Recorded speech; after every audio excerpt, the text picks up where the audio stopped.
Alléluia, et on lit particulièrement dans l'évangile de Matthieu, chapitre 14. Évangile de Matthieu, chapitre 14. Et nous parlons aujourd'hui de ce roi, un roi qui était un esclave. Le roi qui était un esclave. Matthieu 14, verset 1er. En ce temps-là, Hérode, le tétrarque, ayant entendu parler de Jésus, dit à ses serviteurs: c'est Jean-Baptiste. Il est ressuscité des morts. Et c'est pour cela qu'il se fait par lui des miracles. Pourquoi? Parce que Hérode avait fait arrêter Jean le Baptiste, l'avait lié et mis en prison à cause, voilà la raison, à cause d'Hérodias, femme de Philippe, son frère, parce que Jean lui disait: il ne t'est pas permis de l'avoir pour femme. Il voulait le faire mourir, mais il craignait la foule, parce qu'elle regardait Jean comme un prophète. Et lorsqu'on célébra l'anniversaire de la naissance d'Hérode, la fille d'Hérodias dansa au milieu des convives et plut à Hérode, de sorte qu'il promit avec serment de lui donner ce qu'elle demanderait. À l'instigation de sa mère, elle dit: donne-moi ici, sur un plateau, la tête de Jean-Baptiste. Le roi fut attristé, mais à cause de ses serments et des convives, il commanda qu'on la lui donne, et il envoya décapiter Jean dans la prison. Sa tête fut apportée sur un plat et donnée à la jeune fille, qui la porta à sa mère. Les disciples de Jean vinrent prendre son corps et l'ensevelir, et ils allèrent l'annoncer à Jésus. Amen. Père, nous voulons te bénir. Nous voulons te remercier pour le texte sacré des Écritures. Nous te bénissons pour l'exemple de cet homme, Jean-Baptiste. Merci, Seigneur, jusqu'à la fin. Il n'a pas renié ta parole. Il n'a pas eu honte de ta parole. Il n'a pas regardé ses propres intérêts, mais il a marché par des principes éternels et des principes divins. Nous te demandons que nous puissions suivre son exemple. Aide-nous, Seigneur, à ne jamais faire de compromis pour nos intérêts personnels, mais que nous puissions toujours marcher selon tes principes, selon ta parole, selon ta loi éternelle. Merci, Seigneur, pour tes enfants qui désirent se soumettre sous ton joug merveilleux, Seigneur, et doux. Nous te demandons que nous puissions toujours, Seigneur, suivre l'exemple qui nous est tracé dans la parole de Dieu. Ces choses sont arrivées pour nous servir d'exemple à nous qui sommes parvenus à la fin des siècles. Nous te le demandons, Père, au nom de Jésus et pour ta seule gloire. Amen. Et tout le peuple dit Amen. Amen. Gloire à Dieu. Vous pouvez vous asseoir, frères et sœurs, chers amis. Alléluia. Le roi qui était un esclave. Vous connaissez tous, vous avez entendu parler de ce drame. Évidemment, c'est très dramatique ce que nous venons de lire. La mort et les circonstances au travers desquelles Jean-Baptiste est décédé. Les joueurs de ce drame sont bien connus. Premièrement, il y a Hérode le roi. Deuxièmement, il y a Hérodias, l'épouse de promiscuité sexuelle.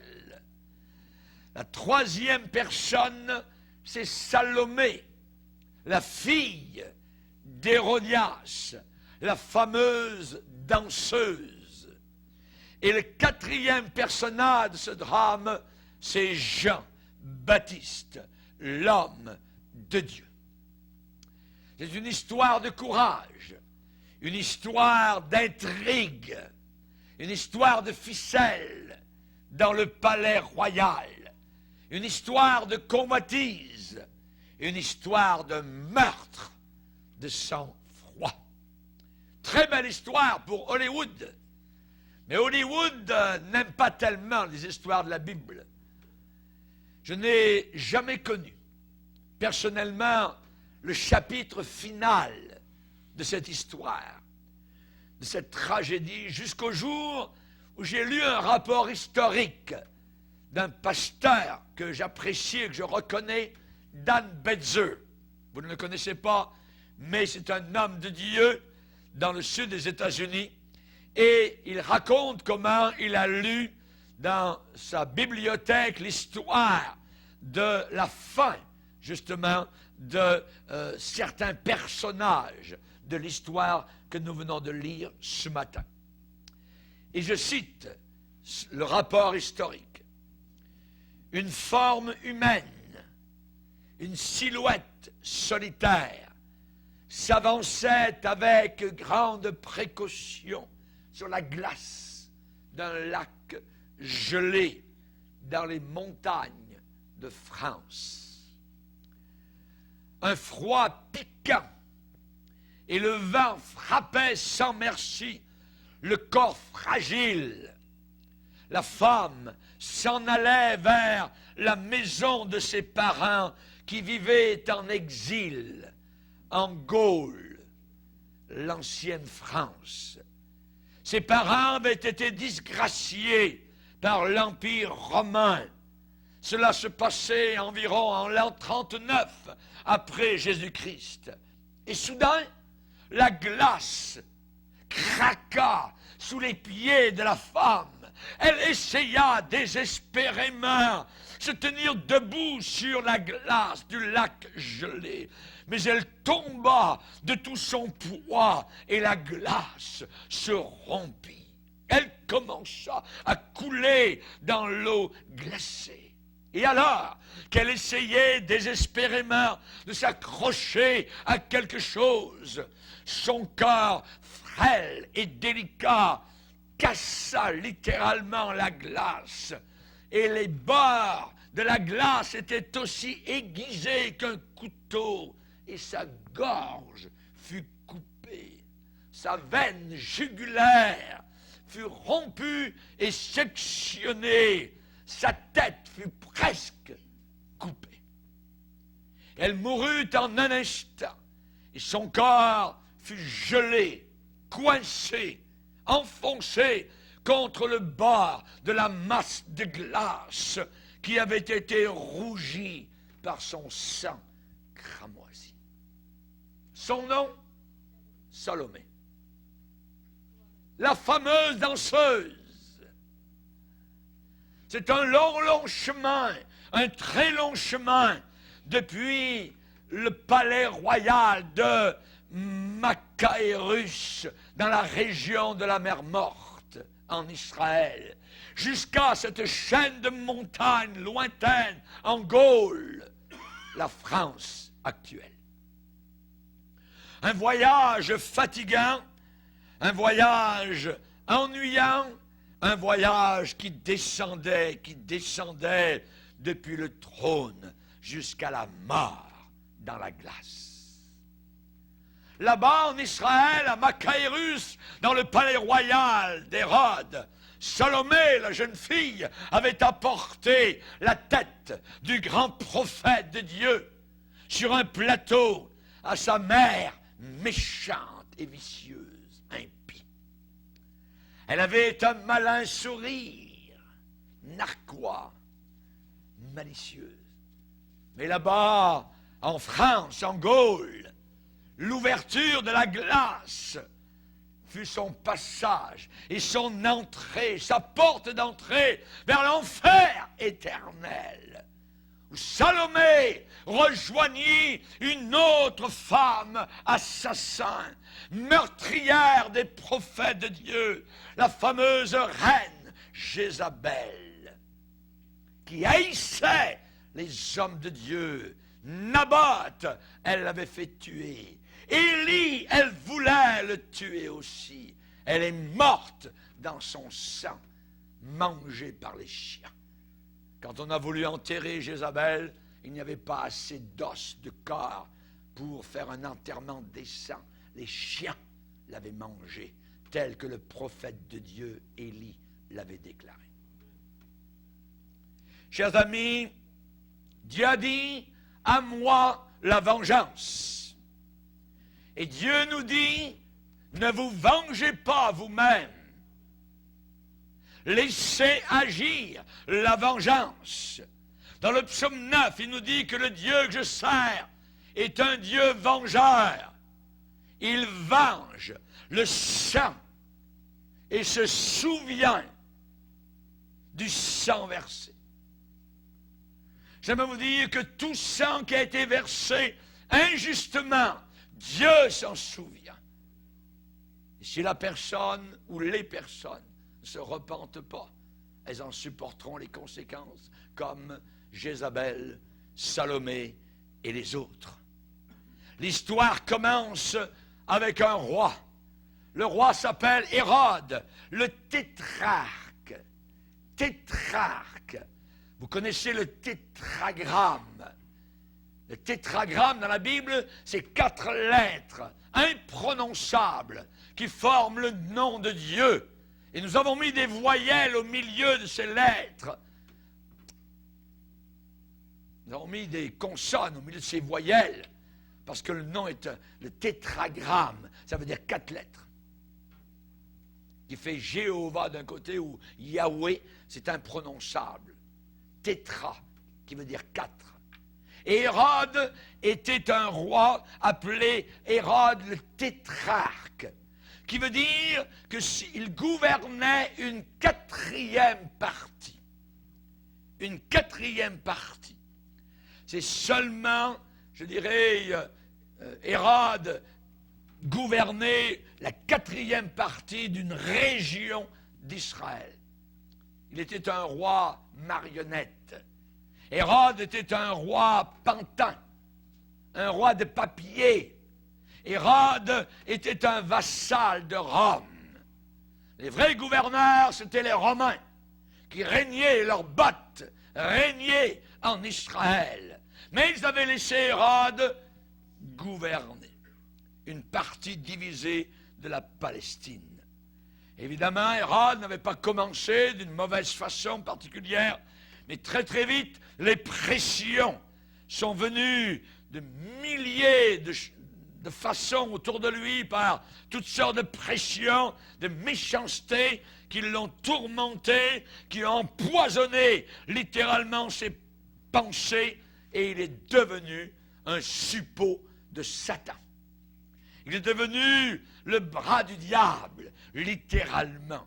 Ces troubles ont commencé quand il a séduit Hérodias, la belle Hérodias, qui était la femme de son frère à Rome.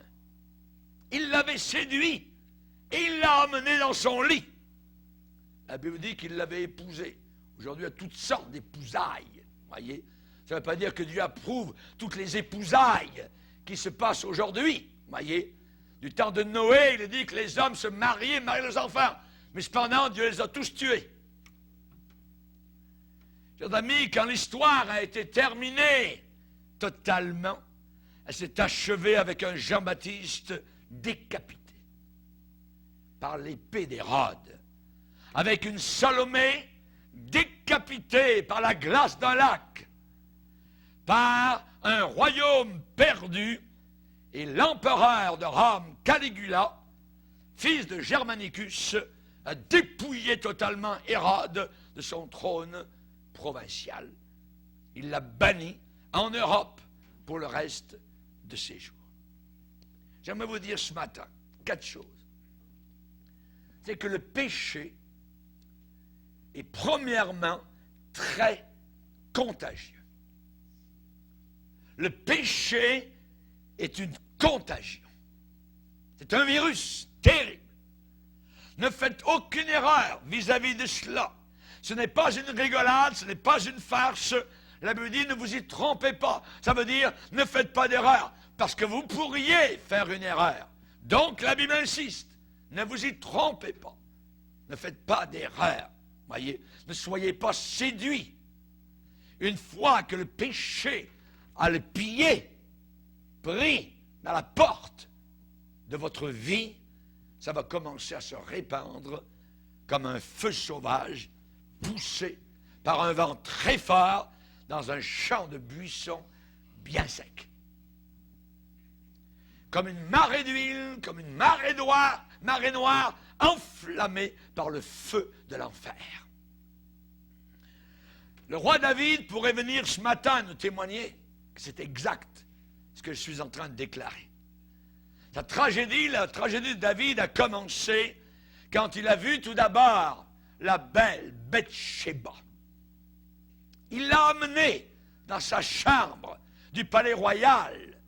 Le péché se glisse autant vers l'homme du peuple que là-haut dans les palais royaux.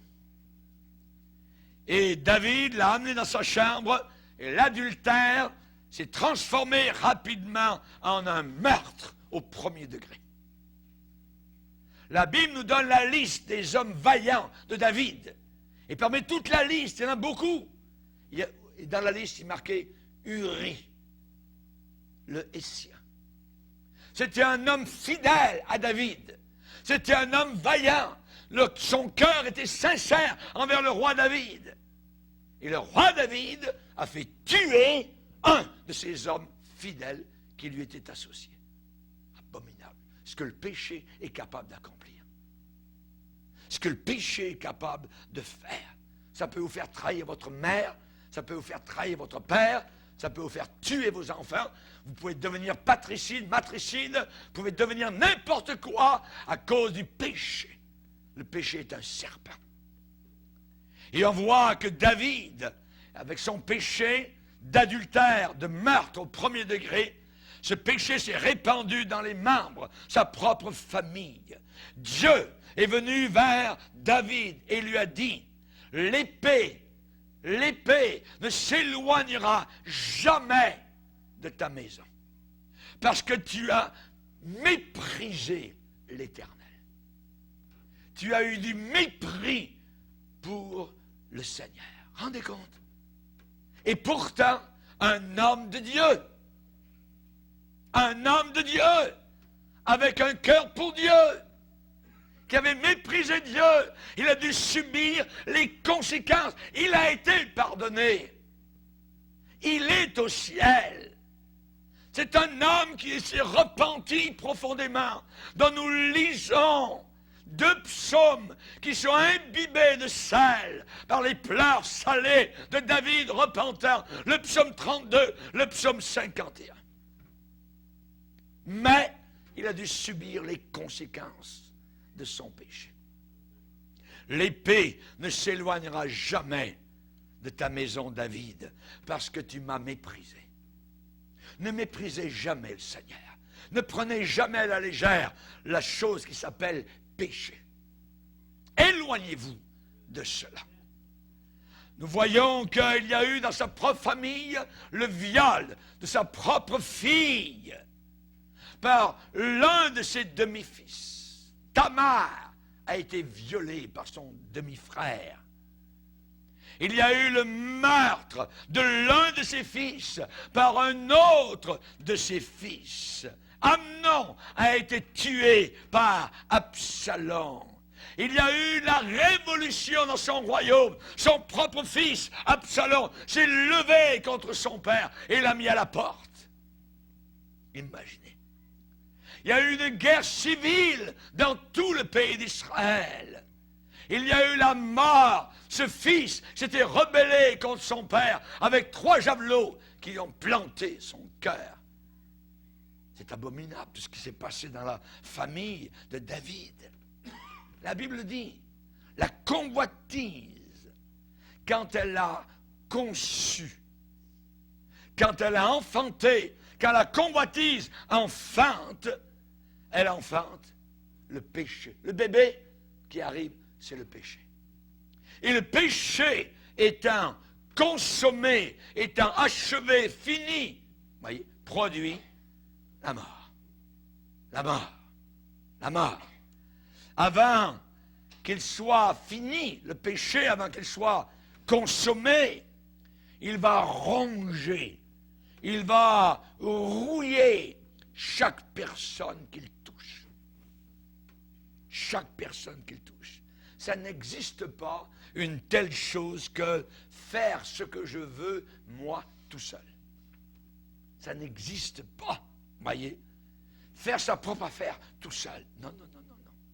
Nous ne sommes jamais sur une île tout seul.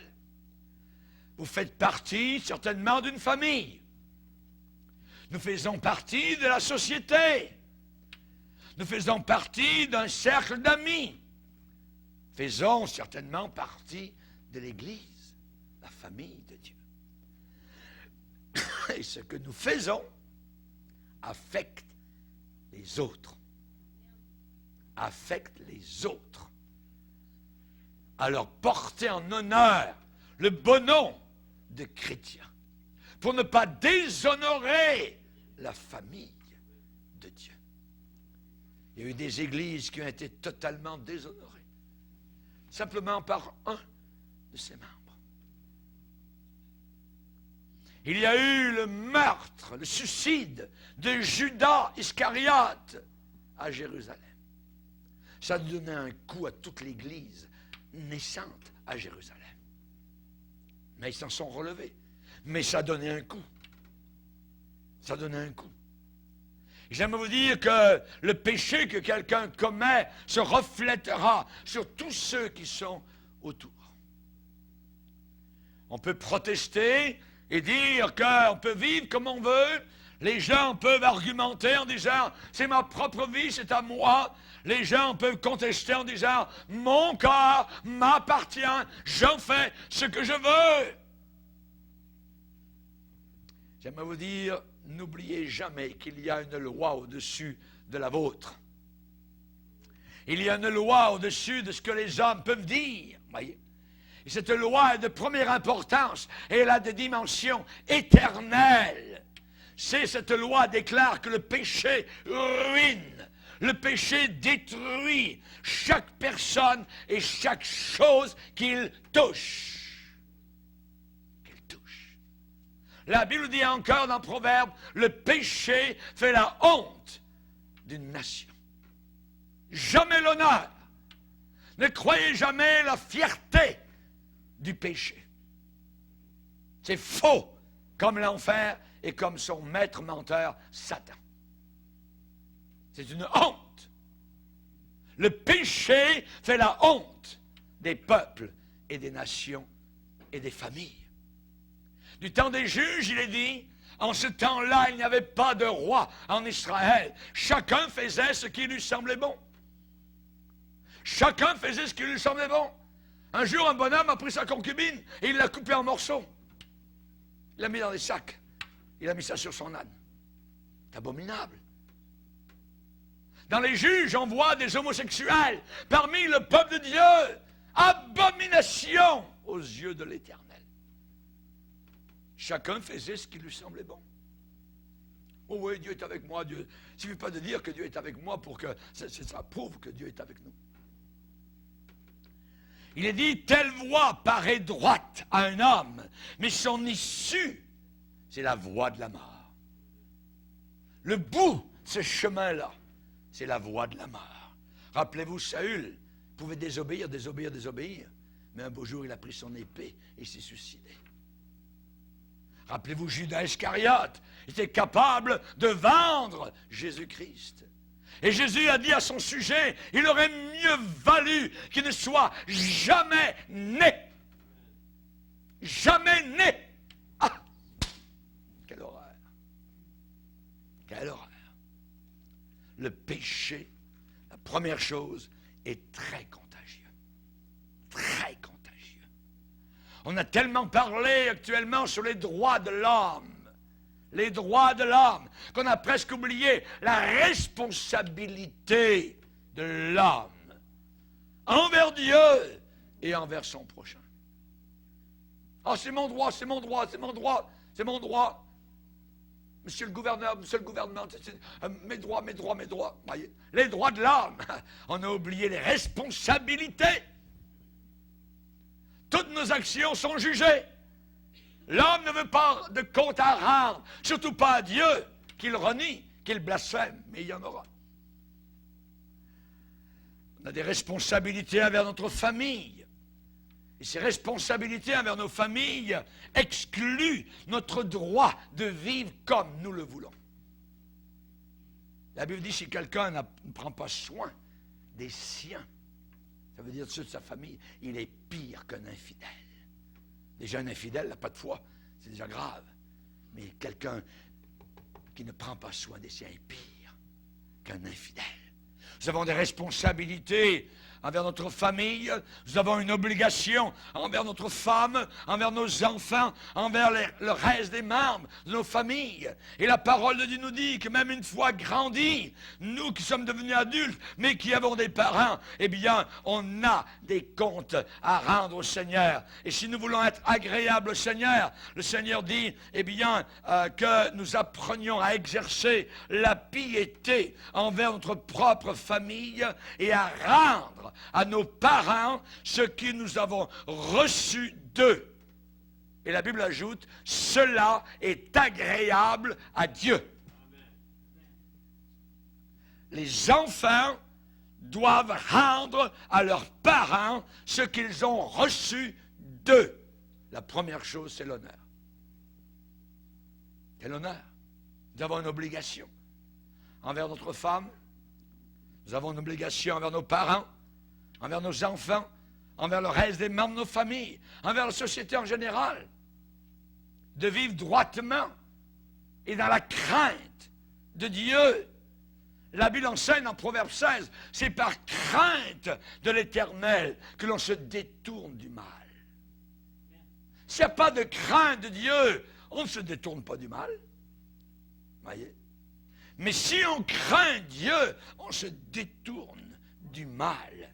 Les semailles que les gens sèment dans les ténèbres seront révélées en pleine lumière, comme une plante grimpante de mort et de tribulation, d'épreuve. Une plante qui va étrangler la personne et l'étouffer comme un bois. Si on sème des épines, on récolte des ronces. Parce qu'ils ont semé du vent, dit le prophète Osée, ils vont récolter la tempête. Semer du vent, c'est blablabla, se frôler la bouche, la vanité, ainsi de suite, le mensonge, l'impureté. Voyez, ils vont récolter la tempête. Le péché est très contagieux. Rappelez-vous, contagieux, avec un C. Contagieux, contagieux. Ne vous y trompez pas, on ne se moque pas de Dieu. Ce qu'un homme sème, ce qu'un homme sème, les semences sont petites, voyez. Vous avez un sac de semences, vous semez ça dans un champ, vous récoltez, je dirais, il y a une douzaine de chariots remplis. Voyez. Le péché est contagieux. Deuxième chose, le péché est toujours cruel, avec un C comme cruel. C'est contagieux, c'est cruel. Le péché est toujours cruel. Quand vous avez un restaurant qui s'appelle « c'est un péché », ils ne savent pas de quoi ils parlent. Ils ne savent pas de quoi ils parlent. La Bible dit qu'un jour propice arriva. Il y a des jours propices pour le diable. Il y a des jours propices pour Satan. Satan attend, tapis, pour le bon moment, pour sauter, pour arriver, pour lancer son filet sur ceux qui sont imprudents. Dans Marc 6, il est dit un jour propice arriva. C'était le jour de l'anniversaire de ce roi. Rappelez-vous, quand Jésus a été tenté, Jésus a résisté. Il a dit que le diable s'en alla. Oui, il s'est éloigné. Mais la Bible ajoute, le diable s'éloigna jusqu'à un moment favorable. Il revient. Et vous devez être toujours et constamment sur vos gardes. Ne laissez jamais tomber vos gardes. Quand vous pensez que ça va bien, vous avez été béni, c'est le moment le pire. Voyez, parce que Satan, lui, va faire des siennes parce que vous n'êtes pas sur vos gardes. Il faut rester sur nos gardes après avoir tout surmonté. Mes amis, je veux que vous puissiez visualiser cette scène, cette image dans le palais du désert il y a 2000 ans. Il y a des torches, beaucoup de torches, qui sont montées sur les murs de marbre de ce palais d'Hérode. Des centaines de torches, de chandelles, dans cette salle immense de banquet. C'est le jour de l'anniversaire du roi. Et cela procure une lumière vacillante qui accentuait chaque mouvement. Le roi était sous. Autant que ses soldats, il était sur sa plateforme surélevée, et à côté de lui, il y avait un immense orchestre qui était là, qui soudain a changé rapidement, je dirais, le beat de la musique du dîner en une musique au rythme exotique et sensuel. La musique parle. La musique n'est jamais amorale. La musique est morale ou immorale. Et là, les rideaux sont ouverts. Et dans la grande salle est arrivée une danseuse solitaire, toute seule. C'était Salomé. Vous auriez pu entendre le sursaut de la foule qui était là, la surprise dans la salle.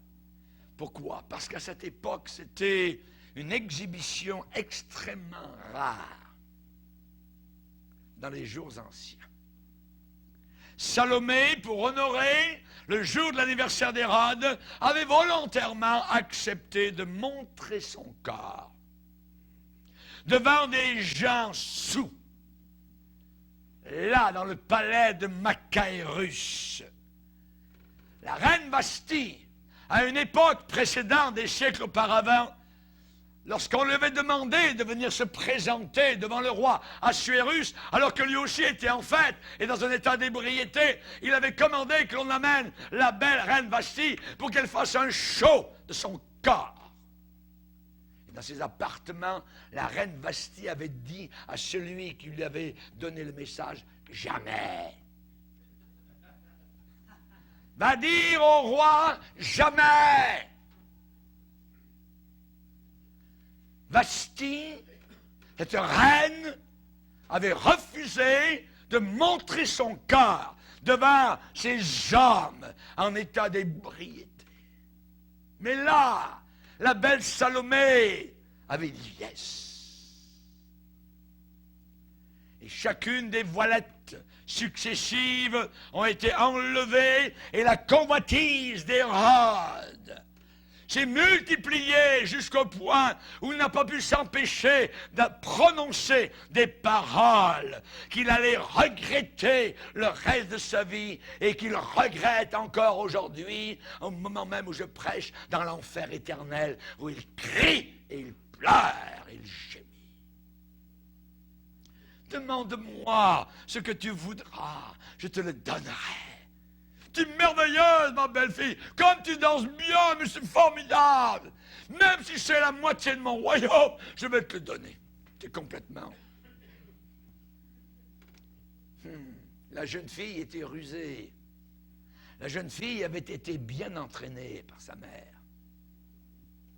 Elle avait été pervertie. C'était une pernicieuse. Pouvez-vous la voir alors qu'elle s'assied sur les jambes du roi, en train de jouer dans ses cheveux avec ses doigts experts et malicieux, habiles. La moitié de votre royaume, Majesté, Hérode? Vraiment?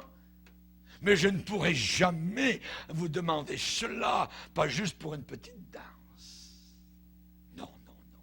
Je prendrai bien moins que cela, mon Seigneur. Mais Hérode était intransigeant. Hérode était inflexible.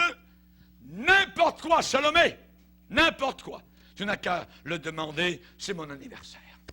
C'est ma fête. Très bien, Hérode. Donne-moi juste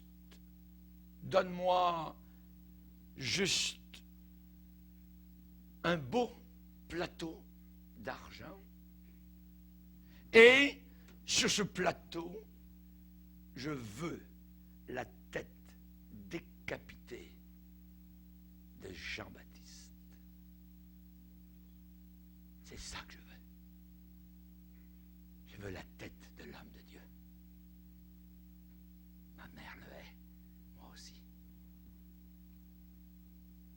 La Bible dit que la joie peut finir par la tristesse. Dans les parties, souvent ça se termine dans les pleurs. Parfois même par la mort. Le péché n'est pas uniquement hautement contagieux, mais il est extrêmement cruel. Extrêmement cruel.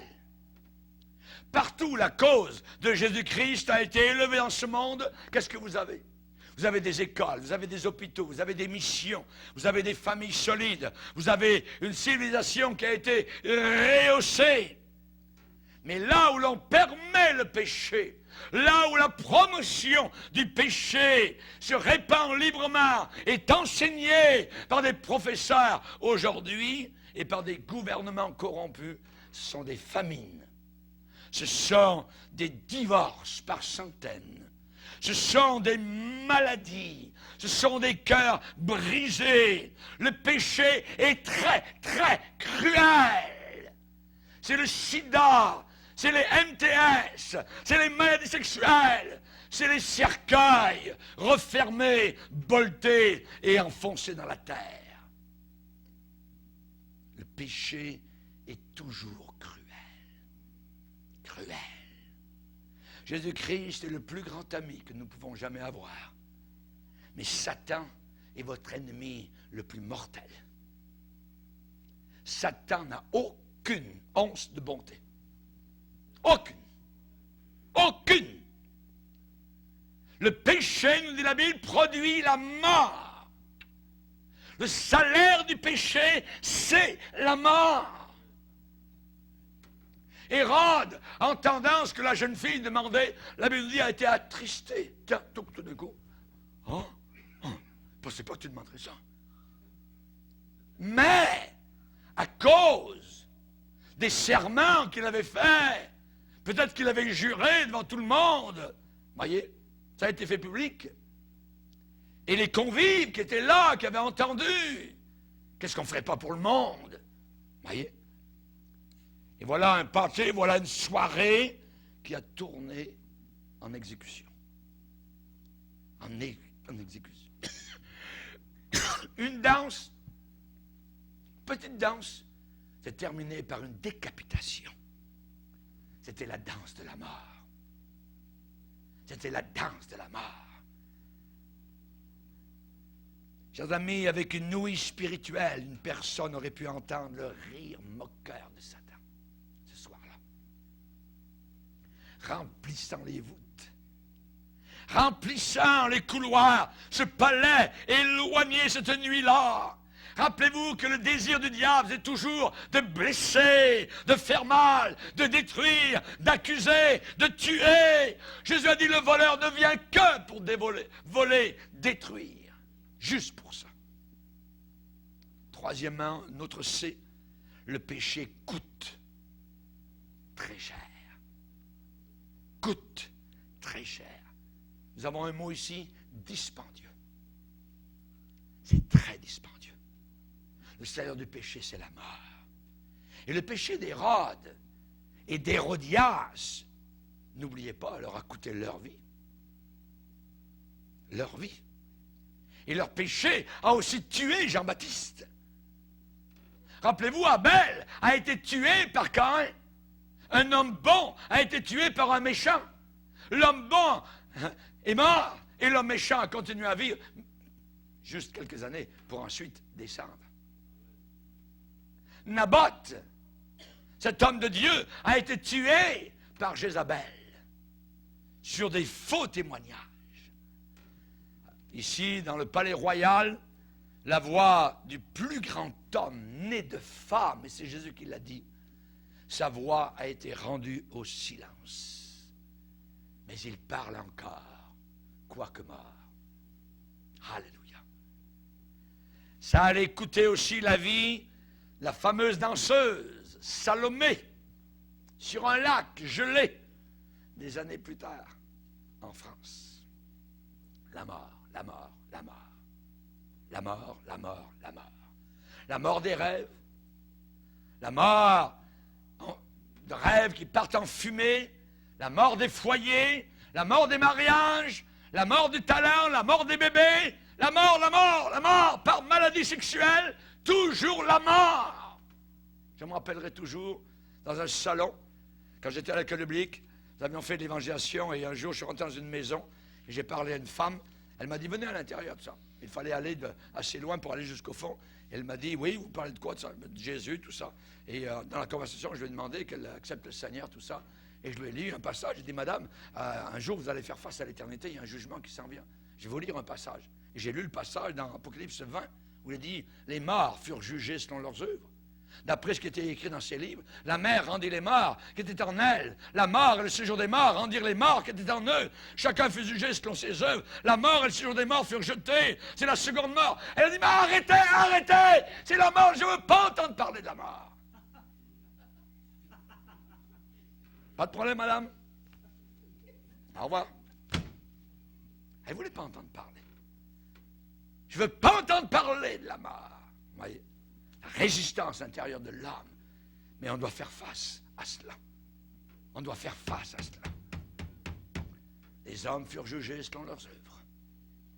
Jean-Baptiste, qui était dans la prison en bas, là où se passait la fête, dans le sous-sol de cette forteresse, ce palais royal dans le désert, Jean-Baptiste était dans sa cellule. Il a dû entendre le bruit des pas de mort, du fameux party, alors que les soldats d'Hérode étaient en train de descendre dans les escaliers de pierre, dans les marches du couloir, jusqu'à sa cellule. Jean-Baptiste était un prophète. Jean-Baptiste savait qui ils étaient. Il savait, en les entendant arriver, quelle était leur mission. Et peut-être que c'était pour lui un soulagement. Jean-Baptiste, n'oubliez pas, était un homme de l'extérieur. C'est un homme qui vivait à l'extérieur du plein air. Il mangeait des sauterelles, du miel sauvage. Son plafond était le bleu du ciel. Il couchait à la belle étoile. Il se levait le matin pour prier son Dieu, alors que les chacals étaient quelque part dans les rochers. Un homme de l'extérieur. Ses murs étaient sans limite. Et là, être emprisonné dans une petite cellule, avec aucun accès sur l'extérieur, voilà un sort horrible pour lui, comme un aigle dans une cage. Peut-être a-t-il même accueilli les gardes qui ont ouvert la porte, qui grinçaient. Les gardes de la mort sont venus. Alors qu'ils étaient en train de déverrouiller sa cellule, même pas le temps de marcher dehors jusqu'au lieu régulier d'exécution. Non. Salomé, la danseuse, et sa mère, Hérodias, attendaient là-haut, impatientes, toutes les deux.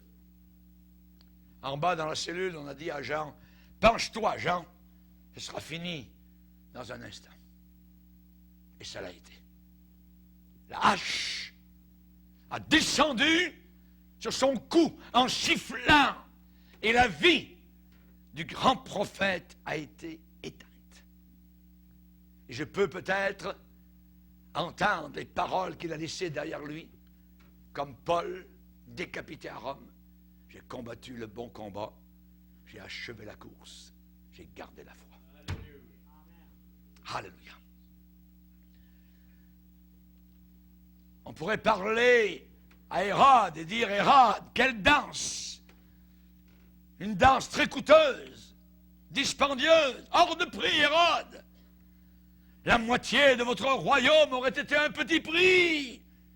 Mais la tête de Jean-Baptiste, la vie de l'homme dont Jésus a dit qu'il était le plus grand homme né de femme. Continue, Tétrarque. Hérode, jouis de ta danse. Mais rappelle-toi, le prix terrible. Jouis de ta convoitise. Laisse aller tes yeux comme tu veux, n'importe où, n'importe comment. Mais sache que le prix à payer est inimaginable. Qu'est-ce que le péché coûte? La Bible dit, sache que votre péché vous atteindra, tôt ou tard. L'apôtre Pierre a dit que les moqueurs de derniers jours se moquent quand on parle du retour de Jésus. Pourquoi? À cause de leur convoitise. Ils ne veulent pas lâcher leur convoitise. Ils ne veulent pas que Jésus revienne. Regardons. Qu'est-ce que le péché coûte? Il n'est pas bon marché. Et on le sait, loin de là, on paye très cher. Les transgressions infectent tous ceux qui sont autour de nous, ceux que nous aimons, ceux que nous chérissons. Et ces gens-là qui pêchent vont ramasser leur récolte pour des générations à venir. Pour des générations. Et on ressent la blessure de chaque larme qui est versée. Des larmes acides, salées. Certains ont choisi eux-mêmes la voie du péché grande et large. C'est leur prérogative, ils peuvent, ils sont libres, voyez. Libres de leur choix. Mais que ces gens-là considèrent le prix à payer. C'est un prix élevé, énorme. C'est plus élevé que des millions. La Bible dit de craindre l'Éternel, de peur que nous périssions dans notre voie. De peur que nous périssions dans notre voie à nous. Il y a une ligne, une frontière qui est tracée lorsque quelqu'un rejette Jésus-Christ. C'est l'enfer. Ce lieu où on crie de l'eau, de l'eau, de l'eau, de l'eau. J'ai soif, j'ai soif. Jamais aucune eau. Jamais désaltérée. Pour l'éternité. C'est là où l'appel de son Saint-Esprit est perdu. C'est là où les personnes courent dans le chemin grand et large. Le chemin du plaisir avec une foule sans tête, linotte, une foule folle. Les gens ne comptent pas le prix à payer. Ils ne comptent pas le prix à payer. La voie des pécheurs mène à la ruine. Dieu dit, mon esprit ne contestera pas toujours avec l'âme. L'esprit conteste, mais pas toujours, pas toujours. Le téléphone a sonné à 3 heures du matin. La voix à l'autre bout du téléphone était désespérée. Là-bas, dans une région éloignée, la personne était sur le point de s'enlever la vie. La personne avait pensé parler au pasteur avant, pour les derniers instants, pensant que c'était peut-être le dernier espoir. Alors il avait appelé, 3 heures du matin, dring. La personne était sur le point de perdre la tête à cause d'un péché qu'il avait commis dans sa folie. Et à partir de son péché, cet homme avait vécu des moments terribles parce qu'il avait été, je dirais, ostracisé, rejeté. Pour quelques moments de passion, tout ce qu'il avait aimé était parti. Son épouse, ses enfants, le travail, sa réputation, tout avait passé dans l'égout. Ce qu'il avait pensé être une farce, une rigolade, un petit pas grand-chose, s'était métamorphosé en un vautour, un prédateur, un requin. Il avait caressé voracement une vipère. Et le bois l'avait serré. Et maintenant, il pensait à se suicider. Il avait pensé être une farce. Et ça a été pour ce pasteur la veille de la mort. Vous savez ce qu'il a dit, le monsieur, au bout du fil? au pasteur, je n'ai jamais pensé au prix terrible que cela me coûterait. Je n'ai jamais pensé que cela coûterait aussi cher, un prix terrible. Et je vous rappelle ce matin que le péché, premièrement, est contagieux, avec un C. Qu'il est deuxièmement cruel, avec un C. Et troisièmement, qu'il coûte, avec un C, très cher. Je vous en supplie, même vous qui êtes chrétiens, n'écoutez jamais les histoires du diable. Ce monde est rempli de mensonges. C'est rempli de mensonges. Jusqu'à Obama, qui va dire, nous, aux États-Unis, nous allons être en paix avec les islamistes. Les États-Unis ne seront jamais contre le Coran. Ah! Satan, même le pape a dit cela. Je vous en supplie, n'écoutez pas les histoires de Satan. Le monde entier gît dans le sein du diable, nous a dit le prophète Jean.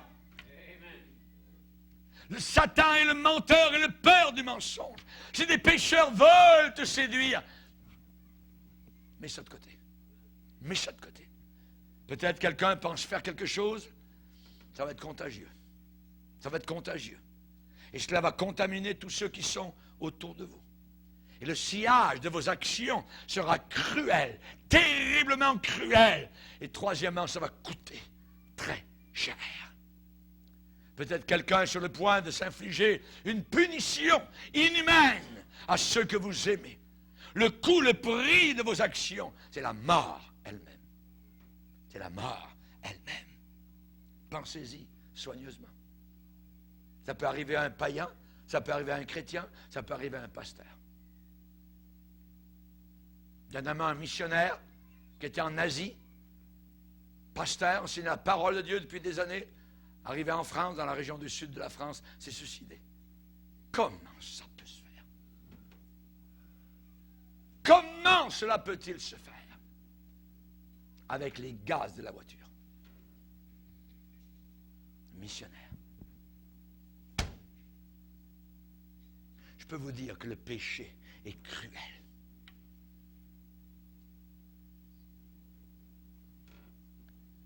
La mort. Pensez-y soigneusement. Peut-être alors que quelqu'un veut fermer la porte pour aller vers sa voiture ou acheter un ticket d'avion pour aller rencontrer quelqu'un qu'il a rencontré sur Internet ou au motel ou quoi que ce soit. Pensez-y. Pensez-y. Celui qui réfléchit sur les choses trouve le bonheur. Réfléchissez. Pensez-y 2 fois. Et je prie que le Saint-Esprit vous entoure de sa conviction au point que vous ressentiez dans les profondeurs de votre âme, une âme peut-être qui est sur le point de se perdre. Que servirait-il à un homme de gagner le monde entier s'il perd son âme? Mais je ne vous laisserai pas sur une note désespérée. Même si le péché est contagieux, même si le péché est cruel, même si le péché est coûteux, il peut être curable. Il peut être guérissable. Il peut être soigné. Jean-Baptiste avait pointé son index et avait dit, voici l'agneau de Dieu qui ôte le péché du monde. Jésus a été crucifié pour mes péchés, pour tes péchés, pour les péchés du monde entier. Votre victoire sur Satan est assurée. Votre victoire sur le diable est totalement assurée. Et je peux voir clairement la bataille peut-être qui est peut-être dans certains cœurs. Satan se déchaîne. Satan est en train de faire des pieds et des mains pour certains. Peut-être qu'il a dit à certains, tu peux quitter ce lieu maintenant, ça suffit. Arrête d'écouter ce pasteur, il va trop loin. Il le dit, il parle, même dans l'église. Mais peut-être qu'il y a certains de monter dans leur voiture, va-t'en ici. Mais le Saint-Esprit vous rive à votre siège. Et au nom de Jésus, vous allez entendre la voix du Seigneur. Vous allez répondre favorablement à ce que Dieu vous demande de faire. Amen. Vous allez laisser le message de salut défier votre âme. Jésus est mort pour moi. Jésus est mort pour toi, mon ami.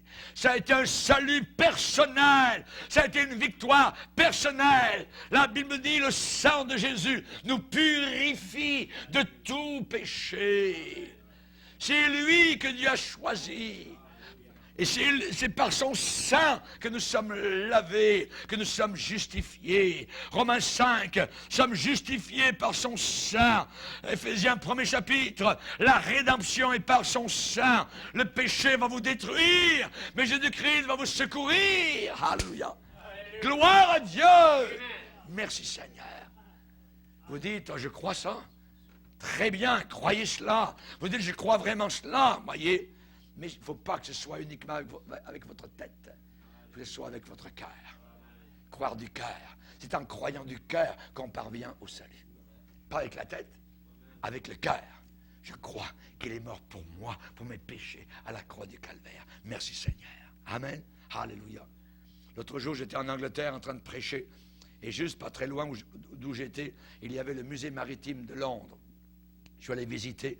Et dans le musée maritime, il y a des choses très, très intéressantes à voir. Et j'ai pu voir, alors il y a la tunique de l'amiral Nelson.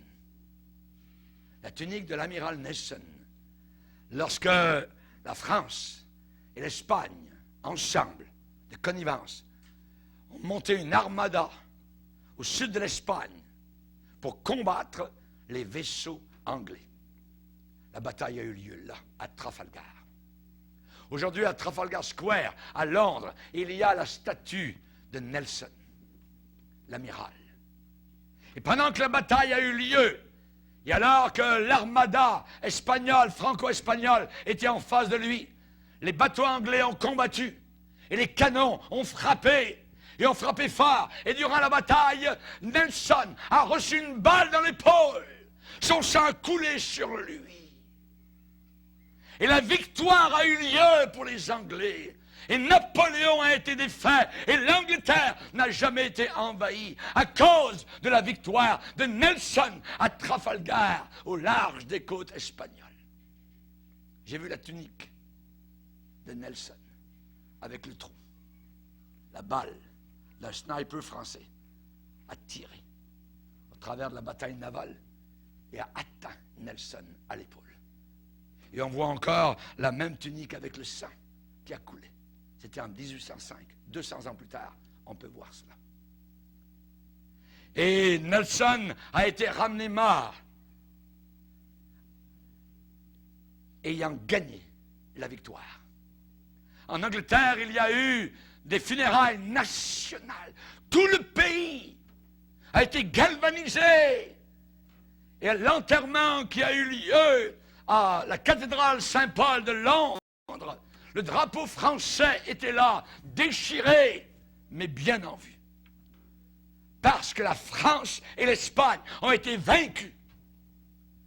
Même si l'amiral Nelson était mort, la victoire avait été gagnée pour les Anglais. Et l'Angleterre n'a pas été envahie par Napoléon.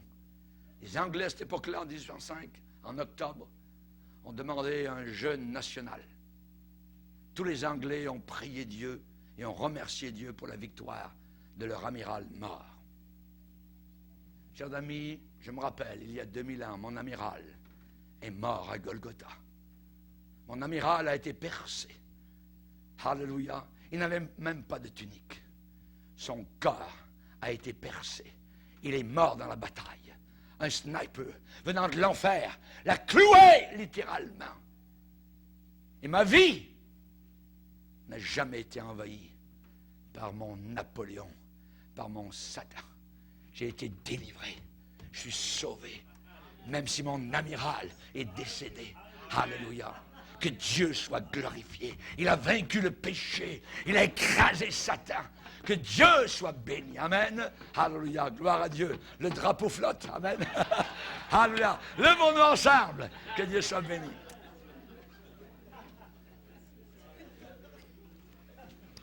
Alléluia. Seigneur, nous voulons te glorifier. Seigneur, nous voulons t'adorer, te bénir, Seigneur. Encore à la croix du Calvaire, tu as vaincu, Seigneur. Tu es le Dieu de notre salut. Nous te bénissons, Seigneur. Tu es le capitaine de notre salut. Tu es notre Nelson. Tu es notre amiral, Seigneur. Dans la bataille contre le péché, dans la bataille contre l'enfer, tu as été touché à mort. Merci, Seigneur. La dépouille de Nelson a été ramenée à Londres. Ta dépouille n'a pas pu être ramenée nulle part. Tu es ressuscité d'entre les morts. Ton corps est introuvable. Nous te bénissons. Il est là-haut dans les cieux, assis sur un trône de gloire. Et aujourd'hui, nous te voyons couronné de gloire et d'honneur à cause de la mort que tu as souffert. Merci, Seigneur. Merci, Seigneur. Au nom de Jésus. Amen. Et tout le peuple dit... Amen.